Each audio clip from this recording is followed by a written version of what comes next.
is St. Patrick's Day, and I'm finally able to put these wheels on. My birthday was actually yesterday, and my brother was kind enough to get me the locking key that can finally take these old 1989 wheels off, because they didn't make it simple for you. They decided that you needed a proprietary key to take the center caps off before you can see the lugs, and I didn't want to drill that out because I wanted to keep all of the old parts, make sure everything was 100% and that I had all the pieces.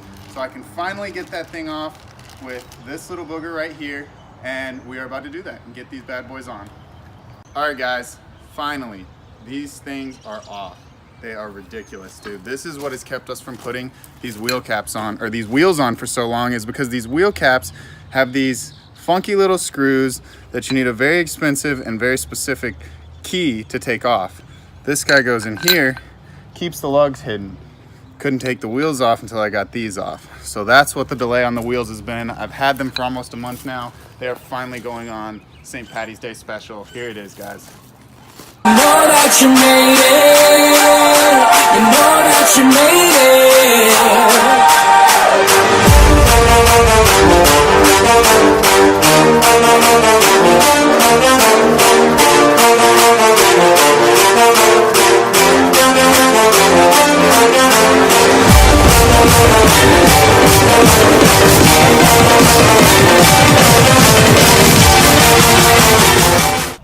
Alright guys, so we've had the wheels on the Corvette for about a week now. I've actually been daily driving it. I even went as far as washing, waxing, and putting the cover on my Camaro. But this thing drives so much better, guys. It is literally night and day difference. The tires, the old tires, not to mention how bald and dry rotted they were, they didn't have any balancing weights on them. I don't know when the last time those tires came off of that car was, but there was no balancing weight. So whenever I was going on the highway, it would always just shake and rattle, and it was super loose. And this almost completely fixed that. It definitely still needs the suspension to be beefed up some before we can actually put some real power to the ground once we get the LS ready. But for now, those wheels made a world of difference. We're about to go to my parents' house, and we are going to go check out a 1996 golf cart that my dad has had for quite some time. We actually use it at his lake house to haul a trailer around and jet skis and stuff like that. But he wants it rebuilt, and he's gonna let me do it. So we're gonna go take you guys there. He's already got it torn down to the motor and the frame, so we'll show you guys where we're at with that.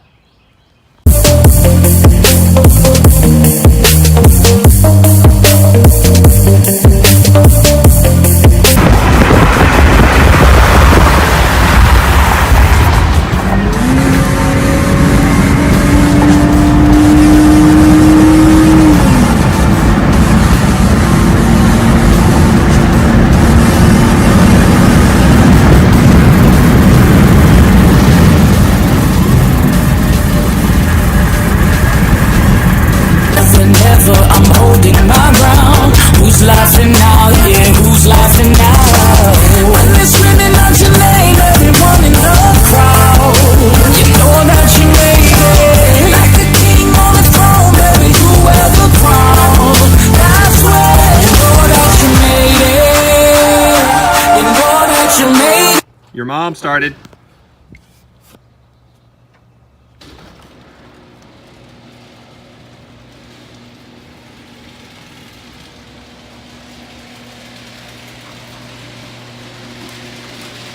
Alright guys, this is her, the old 96 club car. She's done us a lot of good over the years. I think they've had this thing since like 2000 or maybe even before that. I don't know, we've had it at least 18 years. But yeah, she's really never seen anything but regular maintenance. Definitely need to power wash the whole thing, but I mean, it looks like a pretty simple motor. I'm pretty excited to work on it actually. I didn't even realize it needed work, but my dad says it's time for it to be rebuilt or replaced, and I weighed out the cost options for him, and we decided to rebuild it. Should be fairly easy. It looks like there's only 5 bolts that I can see that the motor bolts to.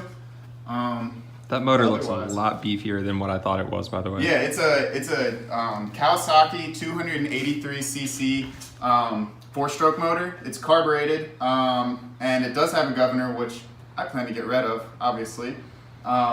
And it's got a torque converter, a belt-driven torque converter transmission system. So it's not really made for power, it's more made for towing. That's really all we've ever done with it. It has a tow hitch on it, and we usually pull like a 12-foot trailer with it, fishing gear, coolers, chairs, fire equipment, stuff like that.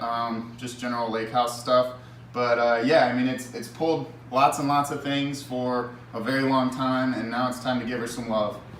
Not to mention, it's been sent around that little dirt track as a race car. Yeah, we send it down that pathway pretty dadgum hard. Definitely Dale approved. It is Dale approved. It is a tight pathway with a lot of trees and no room for air. No. First time this man ever took me down in this golf cart, it was midnight, and I couldn't see anything. But she gets the job done.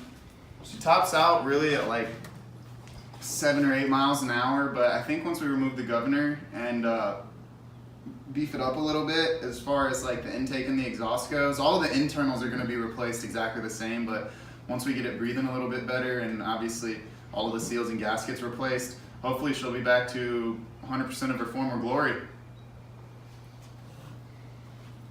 Alright guys, so that's where we're going to cut it off today. I did want to give you guys a quick update on the Corvette. I know there hasn't been a lot of content on that recently. The reason that I haven't gotten the motor parts yet is because we just got my wife a new car. We just got her 2012 Yukon Denali, so that ate up a large chunk of my savings funds for what I was going to spend on the motor. Now we have this project to work on. My dad's actually already ordered the replacement parts, so this will be the next project we are going to tackle. I still have all of the plans in mind and more for the Corvette, but I don't have the money to chase those plans right now.